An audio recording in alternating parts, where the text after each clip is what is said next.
치료제를 승인을 하는데, 승인을 받아야 되는데 치료제를 하려면 희귀난치성 질환에 대한 치료제만 승인을 해준다. 그 말이 그렇게 말씀하신 것 같아요. 네, 네.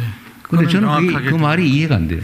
그 보충 설명 드리면은 희귀난치성을 질환을 치료하는 게 아닌 일반 질환을 치료하는 치료제는 승인을 안 해준다. 그러니까 현재는 임상 연구는 모든 걸 다 할 수 있게 되어 네. 있는데 환자에게 돈 받고 치료하는 거는 조금 더 제한을 둬서 중대 질환이거나 희귀 질환이거나 난치 질환인 경우로 한정이 되어 있긴 합니다. 그럼 일반 질환에 대한 치료제는 승인 안 해준다 그 말이에요? 말씀하신 대로 난치 질환이 되게 모호한 기준이기 아니 내 말은 때문에 기본 개념을 이해를 못 하겠다고요. 희귀 난치 질환이 아닌 질환을 치료하는 거는 승인을 안 해준다는 거예요? 안 받아도 된다는 거예요? 치료 제도 안의 범위에는 이제 난치 질환으로까지만 규정이 되어 있는 치료란 상황입니다. 난치를 돈 받고 치료하려면은 어느 정도 일반 질환을 치료하는 거는 그러면 승인 받아야 되는 거예요? 안 받아야 네, 되는 거예요? 내가 일반 전문가가 아니잖아요. 이 말을 이해를 못 하겠다고요. 네. 그 대부분의 많은 질환, 만성 질환들이 난치성이거든요. 네. 그래서 난치 질환의 범위가 불명확해서 연구자들이 좀 불명확할 수 있으니 그 난치 질환의 범위나 이런 걸 좀 더 명확하게 아니 그 가이드라인을 이전 단계로 만들겠다. 내가 이해를 못 하겠다니까요. 대통령님 제가 한번 네. 말씀드리겠습니다. 사례를 한번 말씀드려 보겠습니다.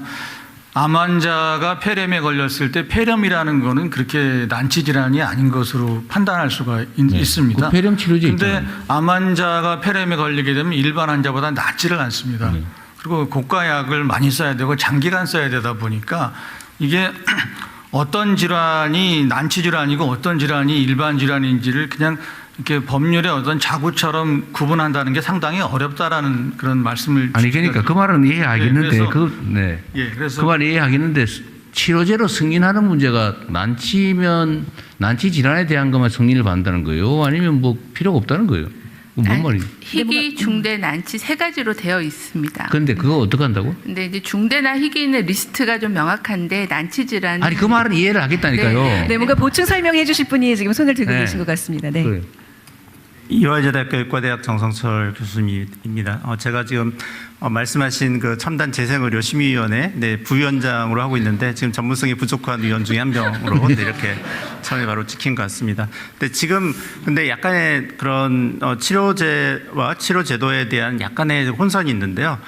지금 말씀하신 그런 일반 환자를 대상으로 한 치료제의 승인은 식약처를 통해서 이루어집니다. 그런데 첨단 재생의료에서 있는 치료는 아직 그 식약처에서 승인받지 않은 치료제에 대해서 우선적으로 적용하는 것을 의미하는 것입니다. 예외제도. 네네. 그래서 일본에서 왜 일본에 가서 그렇게 해외 원정 의료가 많으냐, 이제 그거를 대응하기 위해서 빠른 속도로 지금 현재 개발 중인 것들도 환자에게 적용하자. 그래서 일단 승인되지 않은 것을 먼저 환자에게 적용하기 위해서 희귀 난치를 먼저 적용하겠다. 이 이제 이해했습니다. 그러니까 일반인에게 광범위하게 적용하는 거는 당연히 기존 제도가 있는데 일반인들에게 광범위하게 쓰기 전 단계, 임상시험은 끝나고 일반 치료를 하기 그 전 단계 시험 치료, 그러니까 쉽게 표현하면 시험 치료제로 승인하는 거는 희귀 난치 질환에 대한 치료제에 한한다 그 말인 모양이군요. 네네. 현재 법률이 그렇습니다. 이제 이해했습니다. 네네.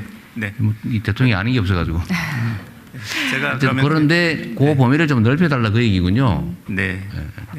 제가 그럼 이어 나가겠습니다. 질문이 있으시면 이해 주십시오. 그래서 이제 저도 준비했던 걸 그냥 이어 나가면 저도 이제 현대학에서 연구하면서 줄기세포를 이용한 세포 치료제 이제 개발해서 벤처 기업에 기술 이전도 하고 같이 치료제로 개발하는 현재 임상시험 단계 중에 있습니다. 그러면서 첨단 재생의료 심의위원회하고 또 세포 유전자 분야의 전문위원회 위원장을 맡아서 하다 보니까 이번에 치료제도가 2월부터 사실 아까 말씀드린 지금 이제 빨리 환자에게 적용하자는 그런 측면들이 있어서 2월부터 됐는데 현재 2건이 사실은 심의 신청이 되었고 그 중에 승인된 건 아직은 없습니다. 치료에 대해서는. 근데 이제 치료를 하기 위해서 저희가 전제 조건이 뭐냐면 이 치료를 환자에게 하기 전에 이 치료가 안전한가 그리고 환자에게 했을 때 효과가 있는가 두 개가 증명이 돼야 되는데 이 두 가지를 증명하기 위한 현재 기본적인 게 임상 연구입니다. 임상 연구를 통해서 이게 안전하다. 그리고 임상 연구를 통해서 이게 효과가 있다. 이렇게 증명해야 되는데요. 그냥 이렇게 환자에게 정맥 주사를 하게 되면 폐색전증 걸려 사망할 수도 있고, 최근 일본에서는 이 지방줄기세포를 투여받은 환자, 여성 환자 2명이 실명이 되는 그런 전혀 예상치 못한 부작용이 생겼습니다. 그런데 예상치 못한 부작용을 우리가 어떻게 하면 예측 가능하고 이제 대비를 세울 수 있을까 하는 것들이 임상연구에 의해서 활성화되어야 되는데요.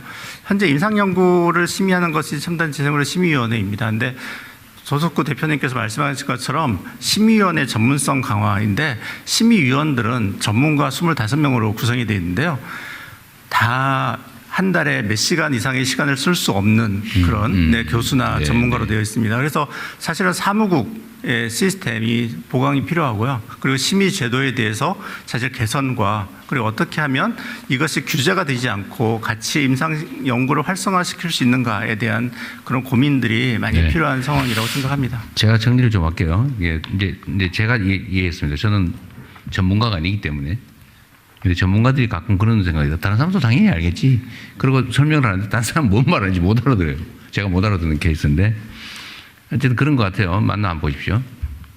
그러니까 임상시험은 끝났는데 이게 그냥 일반적인 치료제로 무한 허용을 할 거냐를 판단하기 전 단계에서 위험성이 여전히 남아있기 때문에 그 단계에서 제한적인, 예외적인 치료 시험을 허용을 어느 범위까지 허용할 거냐 그 말이죠.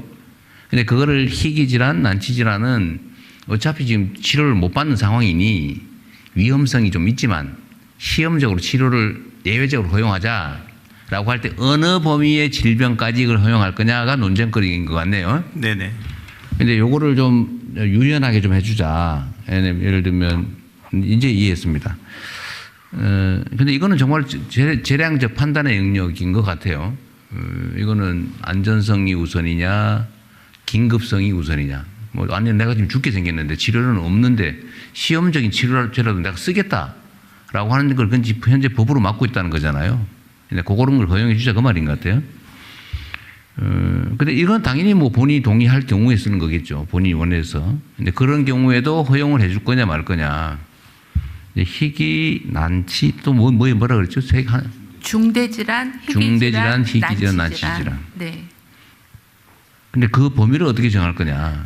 네, 중대질환, 희귀질환은 범위가 좀 명확하게 제시가 되어 있는데 난치질환이 범위가 불명확하니 그걸 좀 가이드라인으로 명확하게 정의를 하자. 피부에 무슨 빨간 점이 생기는데 이거 아무리 기존 치료제를 해도 안 되고 맨날 가렵더라.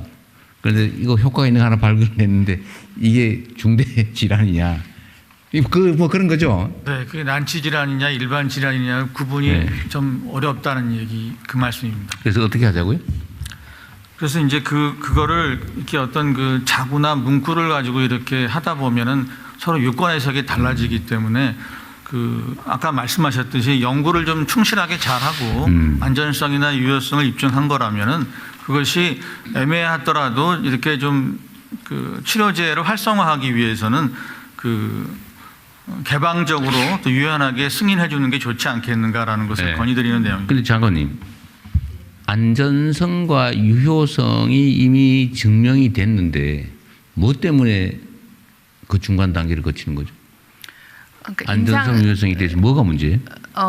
임상 연구를 통해서는 이제 좀 소규모의 연구 대상으로 하는 거기 때문에 그거를 이제 일반인에게 임상 연구는 돈을 받지 않고 하는 거거든요. 근데 일반인에게 돈을 받고 치료 행위를 해야 되니 한 단계의 그 위험도에 따라서 심의를 거치는 그런 단계입니다. 네. 근데 그건 어떻게 증명해요, 그러면? 시험을 통해서 안전성과 유효성이 증명이 됐는데 시험군이 워낙 작으니 더 안전하게 확인을 해봐야 되겠다. 그런 취지예요? 혹시 우리 부위원장님이 그걸 왜 확인이 됐으면 그만이지 뭘 사실 안전성 유효성은 일반 치료제인 경우는 임상시험 3상까지 거칩니다. 소규모 1상, 2상, 3상까지 다 거치는데요. 임상연구는 단 한 번 합니다. 단 한 번 임상시험과 상관없이 단 한 번에 희귀 난치 뭐 이거에 대해서는 그냥 이렇게 연구 계획서를 써서 심의원의 승인을 받으면 한 번밖에 안 했으니까. 그걸 하기 때문에 근데 이제 그거라도 해서 일단은 확인이 되면 먼저 환자한테 쓰자. 네, 지금 그 말씀을 드리는 겁니다. 그런데 그래서 앞 단계인 임상 연구를 활성화를 해야 된다. 식약처의 1상, 2상, 3상 하는 거 전에 네, 이제 그런 필요성을 말씀드린 겁니다. 근데 결국은 이제 보건 당국이 국민의 생명 안전에 위해를 가할 염려가 있지 않을까라는 고려를 먼저 해야 되는 건 네, 맞는데 그렇습니다. 또 한편으로 보면 가만 놔두면 위험에 처하잖아요. 중대 질환, 네, 네. 희귀, 난치 이러면 좀 전향적으로 판단할 필요는 있어 보이는데요. 뭐 길이 없잖아요. 다만 그 길은 이미 열려 있는데 네. 어디까지 허용할 거냐를 좀 네, 유연하게 네. 해달라. 네. 그, 지금 그 임상 연구에서 안전성 유효성 결과가 나오면 이제 치료 트랙으로 갈 수 네. 있는지를 심의하는 거니까요. 현재 임상 연구를 한 50건 정도 네. 하고 있어서 이 중에 일부가 아마 치료제로 갈 수 있을 뭐 것 결국 같습니다. 케이스 바이 케이스로 판단할 수밖에 없겠네요. 네, 그렇습니다. 좀 더 유연하게 너무 경직적이지 네. 않도록 행정 편의적이 되지 않도록 할 필요는 있겠습니다. 네.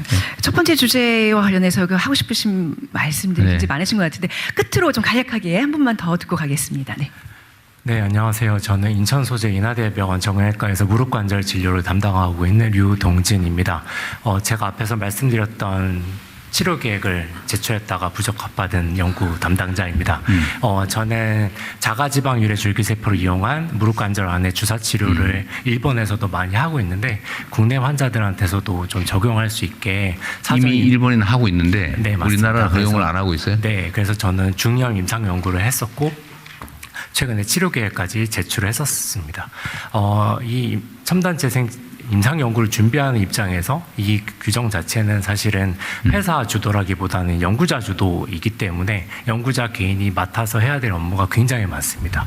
그 중에서 중형 위험 같은 경우는 연구 가이드라인에 같은 방식으로 제출했었던 임상 연구 결과가 있으면 전임상 연구는 면제할 수 있다라는 규정이 있는데 어떤 정도의 연구 정도인지 어느 같은 연구의 양이 필요한지 명확한 규정이 없습니다. 그렇게 됐기 때문에 전임상 연구 결과를 요청받는 경우가 되게 많은데 연구자 주도로 전임상 연구를 할 때 대부분 뭐 적게는 5천에서 1억, 많게는 3억에서 5억까지 비용이 발생합니다. 그 비용을 연구자 개인이 부담해서 첨단 재생 임상 연구를 준비하는 데는 굉장히 어려움이 많습니다.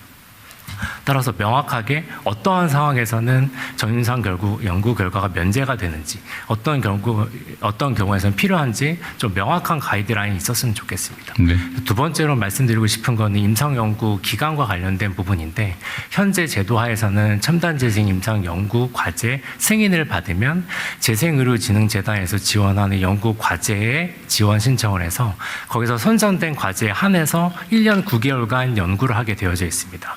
하지만 1년 9개월이라는 기간에는 적당한 수준의 환자의 안전성과 유효성을 평가하는 데 매우 제한점이 많습니다.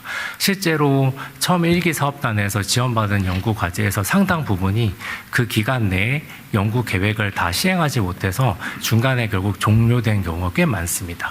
따라서 연구 과제별로 조금 연구비를 사용해서 환자를 평가할 수 있는 기간을 좀 다변화, 유연성 있게 적용해 주셨으면 사전에 저희가 승인받은 임상 연구가 좀 더 정확하게 네. 확실하게 이루어질 수 있을 것 같습니다. 딱 정해진 기간을 강제하지 말았으면 좋겠다. 근데 그건 너무 당연한 말씀 같고요.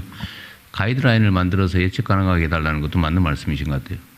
네, 그 중저위험 연구에서는 이제 원칙적으로는 그 비임상 연구를 요구하진 않는데 심의를 하다가 필요하다고 하면 보완 요청을 드리고 있는데 그게 이제 좀 들쑥날쑥하다는 네. 그런 말씀이신 것 같습니다. 그 부분은 저희가 기존에 했던 것들을 사례들을 좀 분석해서 가이드라인을 연말까지 네. 만들고 이제 명확하게 고시로 규정하는 걸 내년에 정리하는 걸로 개선을 하겠습니다. 그리고 연구 기간은 저희가 이제 연구비를 할 때는 2년 뭐 3년 이렇게 정해서 하는데 조금 연구 기간을 좀 더 유연하게 네. 정리하는 거는 저희 재단하고 연구 기획을 어떻게 할 건가 살펴보고 개선 방안을 네. 찾겠습니다. 너무 엄격하게 그렇게 할 필요는 없을 것 같으니까요. 하시고 어쨌든 이 규제에 대해서 판단을 할 때는 우리가 그 얘기 많이 하잖아요.